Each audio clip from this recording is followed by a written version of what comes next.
humble heart, so that we can feel and embrace the presence of the Lord without doubt. And we receive the happiness because the Spirit of the Lord is within us. No wonder, no doubt. Bad in the eyes of the Lord. This is a precious in the eyes of the Lord. Amen. Hallelujah. Shall we sing the song? Welcome. Welcome, Holy Spirit,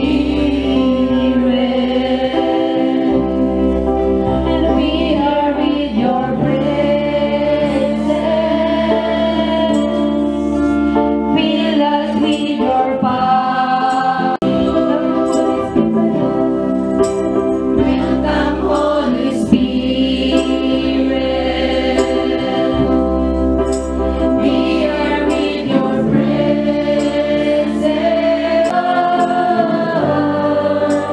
Live inside of me. You're the living one, the fountain, comforter and counselor, stand complete. Welcome, Holy Spirit, and we are in your presence.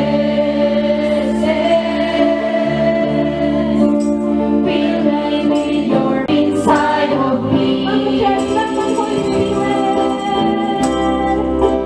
Welcome, Holy Spirit.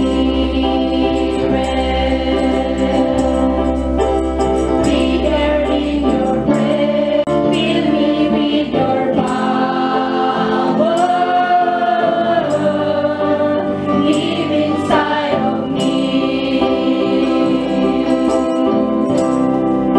You're the living, never dying fountain, comforter and counselor. You're the living water, never dying fountain. Take complete control.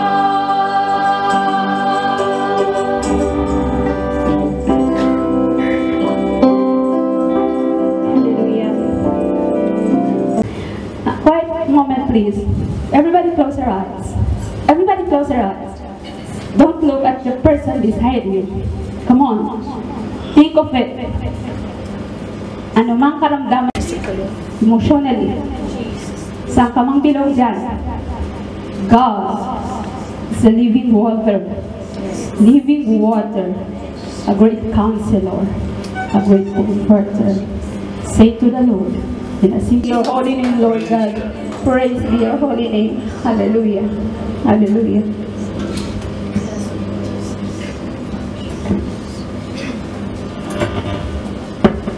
Let's continue to be in the presence of God this morning as we come to Him. Once again, Lord Jesus, we pagdala mo, Panginoon, sa bawat sa Lord God, sa lugar ng Lord God. Lord, this morning we have only one purpose, Lord God, is why we are here. It is to worship your name, O God. We want, Lord God, to glorify your name. Glory to you, Lord God. Or things, Lord God, that hinder, Lord God, our coming to you this morning, O God. Remove it from us, Lord God. Especially that feeling of guilt, oh God, that feeling of condemnation, Lord God, from all those things that we have done, Lord God. Lord, we ask you, Lord God, with the faith, Lord God, believing that we are forgiven, Lord God, and we are holy before you this morning, oh God. And we are worthy, Lord God, because Jesus Christ has made us worthy. Yes, oh God. Thank you, Jesus. Thank you, Lord God. Lord, open the eyes of our understanding, Lord God, this morning. Lord, open the eyes that you're going to tell us this morning, oh God. Lord, bless each and every one of us. Panginoon, i-bless mo, Panginoon, ang bawat isa, Lord God. Lord, lalong-lalo na, Panginoon, ang mga gagamitin mo, Panginoon, ng mga musicians, Lord God, yung worship leader ng Panginoon, gamitin dito this morning, Lord God. Anoint him, Lord God, with a double portion of your anointing. Let your Holy Spirit, Lord, Dwell in Him in a mighty way, Lord God. Let your messenger this morning, Lord God, declare your words simple, Lord God, but with power. Lord God, with authority, Lord God. Lord God, this morning. Thank you, Jesus. Cover us with your precious blood. Lord God, in this place, Lord God, you have promised that you will let your angels encamp around us, Lord God. If we trust in you, if we have that faith, Lord God, in you. Thank you, Jesus. We want to give you back all the glory and honor. In the mighty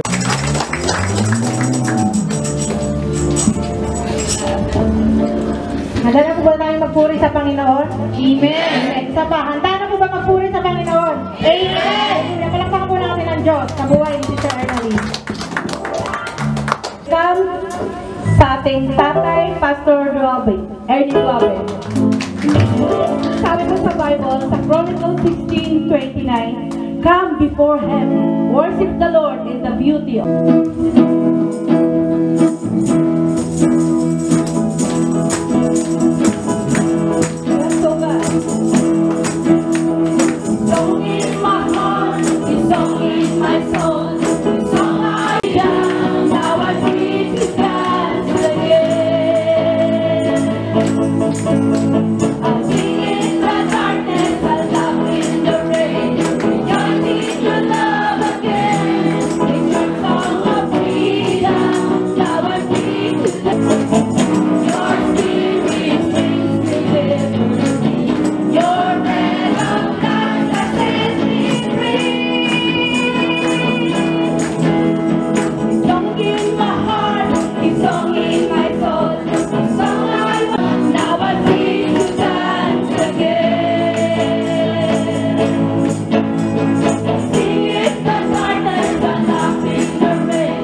Malakas kong palakpakan sa Panginoon.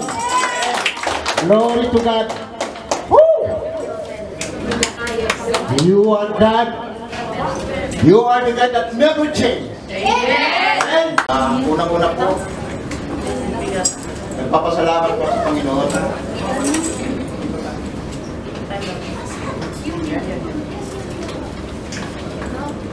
Amen. Yan po ang pinakasentro.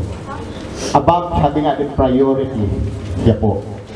Amen? Amen. So, unang-una po sa kanya, pangalawa po sa mga kapatiran, pagbibigay kalakasan sa aking spiritual, at saka po yung nagbigay ng oras para po doon sa ating feeling, sabi nga, nagbibigay ng kalakasan. Yan po yung biyaya ng printing, the love of God. Lalo na po, sa pangyayaring yun. Napakaganda pong pagtuo, sabi nga, kasi po ang Diyos po natin, siya po'y buhay. Siya po yung Diyos na siyang magpupuno ng ating buhay. Amen? Siya po yung Diyos na kumikilos. Kung titignan po natin, hindi po siya nagkukulang. Makapaghihiwalay sa atin sa pagmamahal ni Kristo. Ang paghihirap ba, ang kapighatian, ang pag-uusip, ang gutom sa buong maghapon, ibinilang kami na mga tupang papatayin. Ito po tayo. Pero anuman po ang mangyari, hindi po tayo may hiwalay sa Kanya. Na hindi ko po alam kung wala po ang Diyos sa ating buhay. Siguro, kasi this is the first time na ako po ay na-hospital na hindi ko po alam ang lahat. Ang Diyos mayroon pong gagawin sa ating kalagitnaan. Na kailangan ko pong maranasan ang sinasabing pananampalataya na kailanman ay naranasan ang lahat ng bagay na ito sapagkat ang Diyos ay yun ang plano sa akin at sa inyo. Mayroon po tayong haharapin na dapat ngayon na nakhalika, nagkukulang ka sa akin. Kailangan kita. Siya po yung may-ari ng buhay ko eh. Hindi ko po alam ang mga pangyayari. Pero inalaw po niya ito, yung po ang hilos doon sa maliit na kwarto na yun. Isang gabi, first time ko na ano na napakasarap. Nung naigli po ako, napuno po yung kwarto na yun ng ulap. Naman, nasa gitna ko, paligid ko mga anghel at nasa gitna ng mga ulap. Pangatlo, isa pong iba-ibang klaseng kulay nasa aking harapan. Pang-apat po, pinakita po sa akin mga kaluluwang bata na nag-worship po sa ating Panginoon. So nagpapasalamat po ako dahil di po kinausap ako ng Espiritu ng Diyos na pinakita sa akin ang future ng church at yung sa akin sarili. Kasi at that time, tinanong kong Panginoon, Lord, ano ba ang pagkukulang? Na lahat po tayo nagkulang sa Panginoon. Lalo na po ako na pinagkatiwalaan niya. Sapat na po yung 2 taon na naranasan natin siya. Ng bagay na nanalangin tayo, sinagot niya, pinagaling lahat.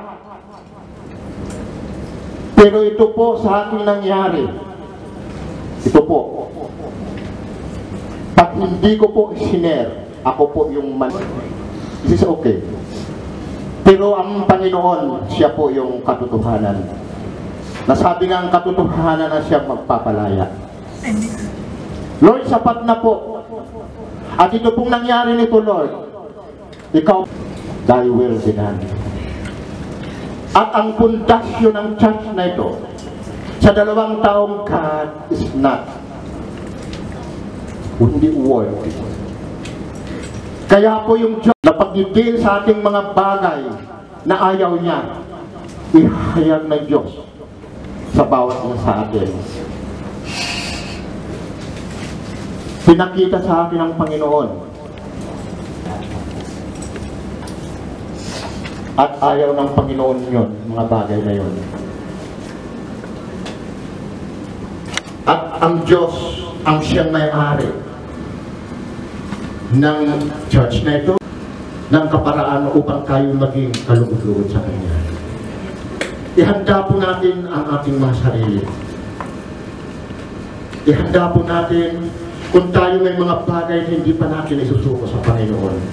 Sa akin ang mga bagay na ito, sabi ko nga, Lord, oo, ako ay spiritually secured, but ang physical ko narinig ko pa. Lord, nagpipray po ako, gumagaling. Kung bakit po ito na para maranasan ko po kayo na sa lahat ng bagay kayo may control ng buhay ko. Sa atin lahat.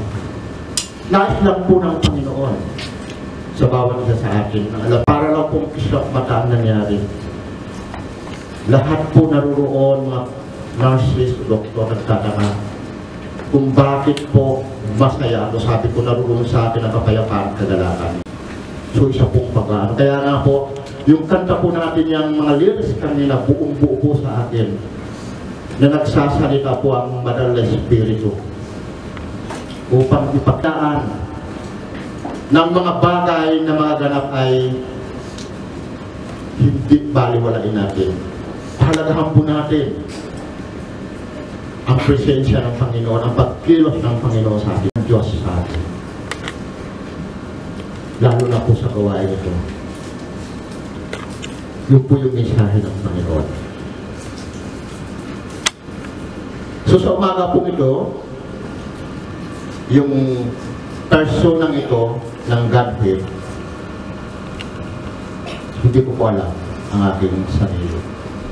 Pero dahil po sa Kanya, nasa 3 verso, pinaramdam po niya sa akin totally kung ano siya. Na kung wala, hindi ko naman po kinausap si Sister Kelma. Pero ang Banal na Espiritu po naririto sa ating kalagitnaan sa oras na ito. Siya po yung ipinangako ng ating Ama sa bawat sa atin na minsan nakakaligtaan natin. Na minsan pinakailangan natin kung siya po, para po siyang nasa medicine cabinet na kung kailangan natin siya po kunin. Pero siya po nakahanda anumang oras na kailangan po natin malaman at inatak po natin sa ating espiritu na siya po ay makapangyarihan at siya po ay Diyos. Diyos din po siya. Amen? So handa na ba po kayo ngayon? Open na ba ang yung spirit para po tanggapin kung sino po siya sa ating buhay? Magpapakilala po siya sa umaga ito at handa po siya. Kung i-open po nyo ang inyong espiritu, siya po'y papasok. Kung sino mo po ang mag-desire ng gift, nagmumula sa kanya, nariyan lang po siya. Sa umagang ito, siya po yun. Narito sa ating kalagitnaan. Amen? So, ang pamagat po ng ating text ngayon sa umagang ito ay the third person of the Godhead. Yun po yun. So, no other than the Holy Spirit. No? Yung sa text po natin, sa John 14:16 to 17, and I will ask the Father, and He will give you another counselor to be with you forever. The Spirit of truth, the world cannot accept Him, because it's either seeing Him, not knowing Him, but you, or He lives with you, and He will be with you.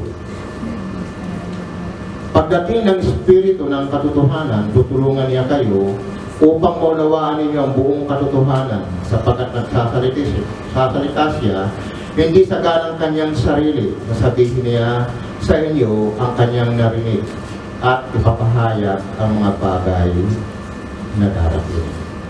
So siya po yun ang pinangako ng Ama, ang banal na Espiritu Santo. Tayo po yumuko at manalangin. Hallelujah. Dakilang Diyos, Apang banal na makapangyarihan sa lahat. Maraming salamat po muli sa umagang ito.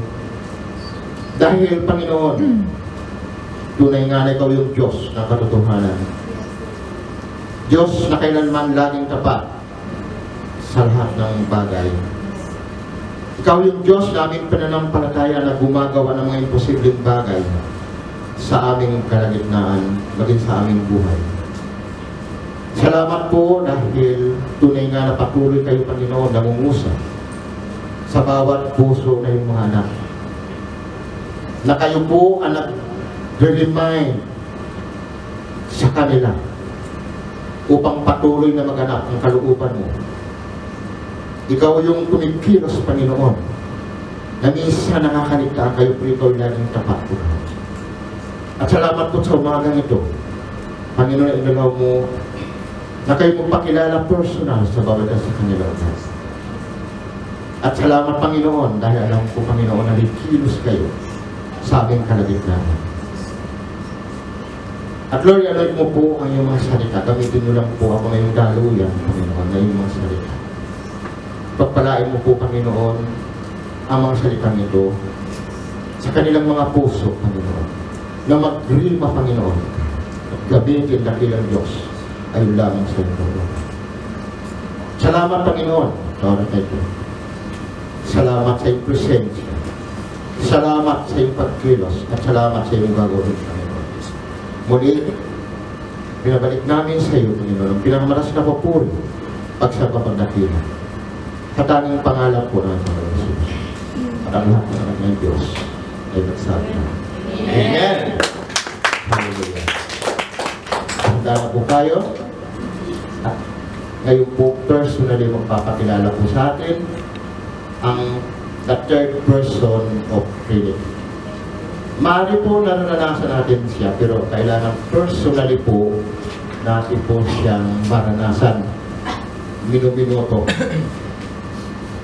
segundo, lahat po ng kailangan po siya ay sa atin palagi. Kasi binigay po siya ng ating Ama para po ating sundin ang kanyang sinasabi. Sabi nito, every believer of Christ required to know the third person, no other than the Holy Spirit. The Holy Spirit has been sent by the Father and Son to indwell and guide believers. Ito po yung kanyang gawain para po ay manahan po sa atin. We believe that the Holy Spirit is a living person, for He can be approached, trusted, or doubt, love or hate, adore or insult. If He is a person, then we must get to know Him more intimately and personally. Yung tayo pong malaman natin siya ng close at personal. What is the work of the Holy Spirit in relation to the Scripture? The Holy Spirit in relation to Jesus Christ, ito po yung kanyang sa Trinity. The Holy Spirit in relation to the believers, and why Holy Spirit called as a person. So yung po natin malalaman ngayon, umaga nito kung bakit po sinasabi siya as a person. So the Holy Spirit is revealed as the third person of the Trinity. The one true God has revealed Him and His people as a Father, Son, and the Holy Spirit. When the inner life of the one God exists, mystery, riches, and love, and fellowship. Ito po yung kanilang kabuhan. The biblical relations of the Spirit occur over many centuries. The Spirit was the creation. It was in creation in Genesis chapter 1 verse 2. Naroon po siya. It was known as early at the time of Joseph in Genesis chapter 41 and 28. The full revelation of the Spirit did not come until the day of Pentecost. Sa New Testament po, doon sa Acts chapter 2, doon po yung kaganapan. Na hindi po naganap siya noon sa Old Testament. Kaya nga po mapalad po tayo dahil po naranasan natin yung mga inahintay ng mga propita noong panahon na tayo po yun nakaranas na binuhos sa bagong tipan ang kabuuan ng prophecy na tayo po lahat nakaranas. The biblical language for the Spirit revealing the Hebrew word called Ruach, ayon sa Hebrew siya, may be translated either wind, breath, or spirit. Yun po yung kanyang identity. In the Old Testament, the Spirit is called the Spirit of the Lord, the Spirit of God, or simply the Spirit. No? Only really hindi called Spirit. In the New Testament, He is called the Spirit of God, the Holy Spirit. Ito yung tawag sa bagong tipan. The biblical symbol of the Spirit involves the doves, wind, fire, and water.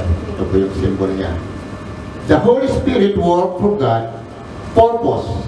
In the Old Testament, the Spirit is sometimes associated with the creation. He is more frequently associated with life, is most representative or was to come into life of a selected leader of Israel. And to give the person a gift or gifts which aim to serve God by serving His people nung sa Old Testament po. The Spirit usually comes to Israel leaders temporarily, not permanently. Hindi po katulad ngayon na isinugo siya para sa lahat na tumanggap sa Panginoon mananampalataya. Permanently. Yun po yun. This gift varied and include the ability to interpret dreams, craftsmanship, military skill, physical strength, leadership skills, and vision. Ito po yung kanyang trabaho. By far, the most frequent gift was the gift of prophecy. A gift of speech by which God's word was communicated to His people through the prophet. Kaya nga po tatandaan po natin, pag ang isang church po, complete po siya ng fivefold ministry, kasama po yung prophet. Yung church na po yan, lalago po yun. Yun po yung kailangan, i-witness po nyo yun. Na kailangan po may propita na nagsasalita bago mangyari ang bagay. So, sa panahon ng Old Testament, nanunod pero ang Holy Spirit hindi po siya permanente nun. And the New Testament revelation of the Holy Spirit began with Jesus. Jesus did not teach much more than Spirit, but He is the unique barrier of the Spirit. Actually, doon sa New Testament, hindi nag-focus siya sa Holy Spirit, but siya yung unique barrier of the Holy Spirit. And the Spirit was involved in Jesus' conception. Diba nung siya ay papanganak, angel po yun, ano ro, nagsalita. And He was given to Jesus in the form of God and baptism. Nakita po niyo yun. Jesus was guided and empowered by the Holy Spirit to carry out His public ministry. So, si Jesus po nung sinangaral, kasama niya ang Espiritu Santo. So, pinakikita po dito na tayo po ay ginamit ng gagamitin ng Panginoon, gagamitin o ginagamit ng Panginoon, kailangan po ang Holy Spirit ay nasa sa atin. Para po maging ang paglilingkod po natin sa Diyos ay nararapat. Jesus promised His disciple that the Spirit would be with them to protect them and to help them testify. Yun po yung ginagawa ng Espiritu Santo. When they were taken into court for being His disciple, diba? Tinitestify niya, sabi nga pag ikay magpapatotoo sa korte, hindi na ikaw ay nagpapalita ko din Espiritu Santo. Ito po ngayon sa bagong tipan naganap sa mga disciple. In John Gospel, Jesus spoke to the Spirit, providing new birth for people. O kailangan po natin ito, Espiritu Santo, sa ating salvation. Ating muling sabi na pabukagin natin. He said that the Spirit would be would one day be given to his disciple and would act as the paraclete, tawag doon. Or means a counselor, helper, or even a lawyer. Yung kinakanta po natin kanina, he is a counselor and helper. And tagapagtanggol natin siya. Sabi ito, the paraclete would be with the disciple forever. So ito yung sa New Testament. His main work would remain that Jesus in his teaching and to be glorify Jesus. The Holy Spirit empower God's people. The prophecies of the Old Testament and the promise of Jesus concerning the Spirit will fulfill in the day of Pentecost. Ito yung kaganapan na bago siya umakyat, yung pinangako niya na antayin at ibubuhos niya. At that time, the promises Jesus concerned, the Spirit will fulfill on the day of Pentecost. And at that time, God poured out the Spirit all the disciples. The Spirit formed the disciple into church, and by giving the prophecies gift, enabled them to begin the world mission, take of preaching the gospel. Doon na po nagbigay ng kapangyarihan ang salita ng Diyos sa magitan ng pagbuhos ng Espiritu Santo. So napakahalaga po sa isang iglesia na tayo po ay mabaptize ng banal na Espiritu para tayo maging bold, powerful para maghayag po ng salita ng Diyos. The act record the story of the Spirit giving to Jerusalem, to Judea and Samaria, and to the uttermost part of the earth. Okay. The Holy Spirit leads individual. Apostle tell about the Spirit and the life of the church. And it says it is the story of the Pentecost continue, ito pong church. That is the Spirit guide the church to proclaim the gospel of Jesus Christ. So ang isang church po, magiging powerful po siya sa paghahayan kung siya po ay pospos ng Espiritu Santo. When people accept the gospel, the Spirit comes into their lives and bring them a new life. So ang Espiritu po ng Diyos din ang nagbibigay ng bagong buhay. Kaya nga po sinasabi tayong born again. Kasi binago po yung buhay natin through the Spirit of God. His presence and the life of its Christian in a permanent gift for Christ. And it is the seal a Christian and protect them. Ito po yung seal natin at siya po yung nag-iingat sa atin. He gave them gifts by which they served by God, serving His people just the Israel leaders has done. Kung without this Holy Spirit, we cannot serve. Hindi po magiging kaya-aya ang ating paglilingkod sa Diyos kung wala po yung Espiritu Santo. Because He gives wisdom to the church and power for its work. He even assists the church in its prayer and worship. Diba? So kaya pa tayo nagpupuri at ulit kanina, nag-assist po siya sa kalagitnaan para po ang ating worship ay maging kalugod po sa Ama. He worked to transform Christian into a person of love. Siya po yun. No?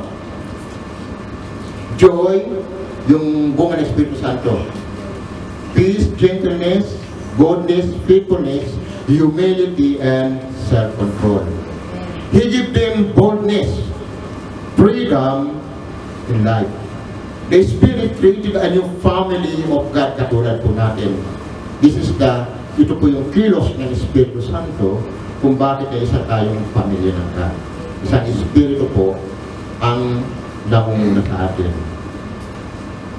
a new common life, a new fellowship called the church. Ito po yun, yung nabuo niya. So, the church must be attentive to the guidance of the Holy Spirit.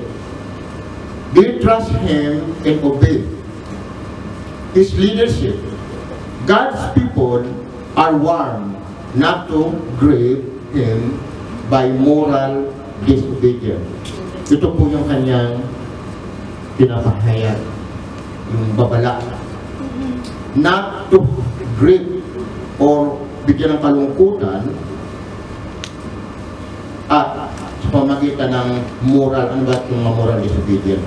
And quench His fire in the life. Yung bang nalulungkot siya, nawawala yung init sa ating puso. Kailangan po wag yun. Ano ba yung mga moral disobedience na dapat natin malaman? Para hindi po siya malungkot. No? Kasi dalawa lang po yung magagawa natin sa kanya para hindi siya manatili, na-realize siya sa mga kilos, yung ma-quench siya at saka mag-grieve. Yung malungkot siya. Hindi dapat po. Ano ba yung mga moral disobedience? Yung nag-grieve siya. Yung wrong behavior. Yung mga kilos na hindi kalooban ng Panginoon at hindi siya nalulugod. Yung pride po. Yun. Kailangan po yung makita natin. Yung maruming pamumuhay. Alam po natin yun. Kung salungat sa batas ng tao o sa Diyos. Yung mga hindi dissenting pamumuhay. Kailangan po yun. Yung unholy life. And sinning by repetition. Yung po yung mga nalulungkot po siya, nag-grieve po siya. Kaya po minsan mararamdaman po natin na hindi natin maranasan ang kanyang presensya. O di na nagpupuri tayo dry. Di ba hinahanap natin dahil nga po sa mga bagay na yun. Sa akin po yung pang nakita ko sa buhay ko na ulo na biling ko ako something wrong na naganap. Kaya sa akin, dinidetalye ko na po ang bawat dapat gawin ng isang Kristiyano. Ayoko na po, mga kapatid, dumanas. Dahil ang Panginoon nagbuwan niya po sa atin. Yun po yun. Ano yung sinasabing quench? Yung pinapatay po natin ang init o pinapawi natin ang init sa atin. Yung fire ba? Di ba? Na dati mainit tayo, na maraya na natin sa susunod, hindi natin maranasan. Why? Doon sa pagitan ng oras tayo, meron tayong mga nagawa na minsan ini-ignore natin. Kaya po yung init na yun namamatay sa atin. Puso. Ang Espiritu po ay, sabi dito, sin, one reason why the fire of the Holy Spirit is nawawala. Sin. Ito po, sin. Yung po yun. The Holy Spirit is not identified by the presence of enthusiasm. Yung sigla, yung kasiglaan, hindi po yun. Ang panukat parang Espiritu Santo ay nasa atin. Or institutional success or proper theology. Yung pinag-aralan natin na hindi po yung doon natin makikita. The Spirit is identified by sincere faith in Christ. Sincere faith in Christ. Doon po yung makikita sa buhay natin. Sabi nga, when Jesus is not Lord, the Spirit is not at work. Diba? Sa mga unbelievers. Why? Bakit wala yung Espiritu niya na sinuko niya? When Jesus is Lord, the Spirit is at work. So kailangan po yung personal na relasyon natin sa Panginoon para ang banal na Espiritu ay kumilos po sa ating buhay. The major work of the Spirit is to pour God's love into the heart of the people. Ito po yun. Kasi pag ang love po na sa atin, buo po yan. Kaya nga, sabi nga, pag-asam-asamin po natin yung pag-ibig ng Diyos na dapat sa ating puso. Okay, praise God. God and love one another, sabi nga, as they learn to love the church, is truly identified and it is bound together by the Spirit. Yung pag-ibig po sa church ay isa pong Holy Spirit. The Spirit is therefore the divine third person of Trinity.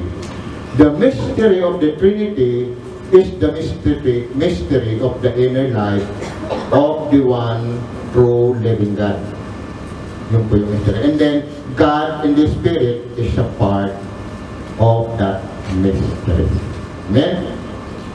So ano po yung trabaho po ng Espiritu sa isang mananampalataya na kailangan po natin malaman.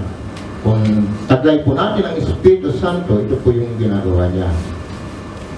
The Holy Spirit come to dwell with the believers to minister to Him personally. Siya po yun. So ang una pong ginagawa niya, He testify of our relationship with God. Romans 8:16. Kasulat po yun doon. No? Ang Espiritu ang nagpapatotoo kasama ng ating Espiritu na tayo'y mga anak ng Diyos. No? So po yung nagpapatunay, nag-testify po siya. Pangalawa po, He teaches sa John 14:26. Ito. Ngunit ang tagapagtanggol, ang Espiritu Santo na sinugo ng Ama sa pangalan ko, ang siyang magtuturo sa inyo ng lahat ng bagay at magpapaalala ng lahat ng sinasabi ko. So kailangan ng Espiritu Santo ay manatili sa atin para lahat po na binibigay na kapahayagan ng Diyos ay ating pong maunawaan. So He guides. Yung una, He testifies, He teaches us. Yung pangatlo, He guides. Romans 8:14. Ang lahat ng pinatnubayan ng Espiritu ng Diyos ay mga anak ng Diyos. Yan lang po yung ang lahat. So maalalaman po natin na ang hindi mananampalataya, hindi po siya makatawag sa Panginoon natin, ang Panginoon Jesus. Sapagkat wala po sa Kanya ang Espiritu ng Diyos. So yun po yung napapatunay. Susunod po, He help us live a life pleasing to God. Kaya nga po kanina i-remind ko na ang Holy Spirit nais sa ating kalagitnaan na kubelos. Siya po yung pinangako ng Ama nang bibigay po ng regalo para sa atin. Kasi po hindi po siya kumilos sa ating buhay. Ang ating buhay hindi po magiging pleasing sa Panginoon. Napakahalaga po niya. So Galatians 5:16. Sinasabi ko sa inyo, ang Espiritu ang gawin ninyong patnubay sa iyong buhay at hindi kayo magiging alipin ng hilig ng laman. Yun lang po yung makaka-break. Mostly po, nung bago po ako lumapag dito sa UAE, nadama po yung kadiliman. Alam mo kadiliman? Lahat po dito, 99% po, ang pagkakasala po ng tao ay sa laman. Bakit? Ito po yung lugar ng Sodom and Gomorrah. The spirit at the time, the same spirit, moving. Handa na po natin yun. So kailangan po, ang bawat isa ang Espiritu ng Diyos. Doon po ang hulog sa tawag ng laman. No? Tanging Espiritu Santo lang po.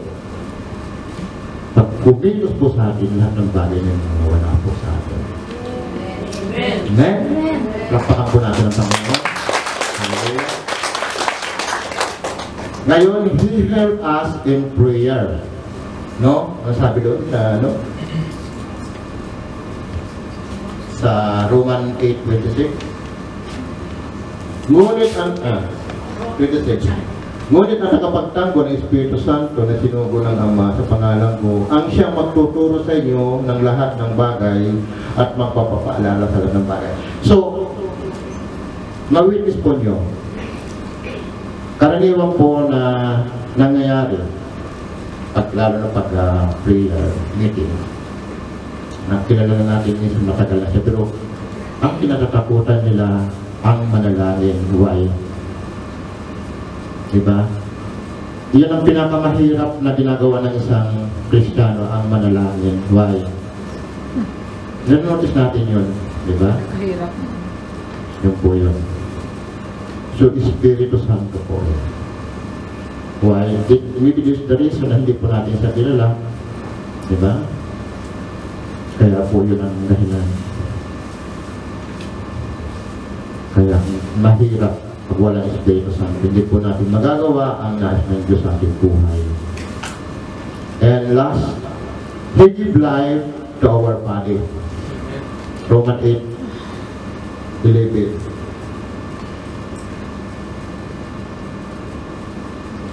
Wala eh. Okay.